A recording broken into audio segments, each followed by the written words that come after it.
नमस्कार। आयुर्वेद के नुस्खे में आपका स्वागत है। खांसी के लिए कुछ घरेलू उपाय। आधा चम्मच हल्दी में 2 चम्मच शहद मिलाकर अच्छे से मिला लें और सुबह शाम सेवन करें।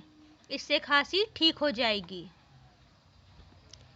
आधा चम्मच आंवले के चूरन में 2 चम्मच शहद मिलाकर अच्छे से मिला लें और सुबह शाम सेवन करें।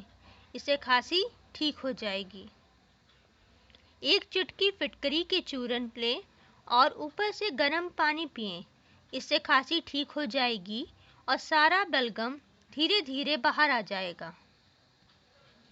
सर्दी लग जाने और उससे खांसी होने पर रोज रात आधा लीटर गर्म पानी में 2 नींबू का रस और शहद मिलाकर पी लेने से कफ एकदम बाहर निकल जाता है। 10 ग्राम पिसी हल्दी में 2 ग्राम सेंधा नमक मिलाकर गर्म पानी से सुबह शाम सेवन करने से आराम मिलता है। पुरानी खांसी ठीक ना हो रही हो तो एप्पल यानी कि सेब के रस में मिश्री मिलाकर सुबह शाम पीने से खांसी ठीक हो जाती है। धन्यवाद। अगर आपको हमारा वीडियो अच्छा लगा हो तो हमारे चैनल को सब्सक्राइब करें। हमारे चैनल का नाम है घरेलू उपाय।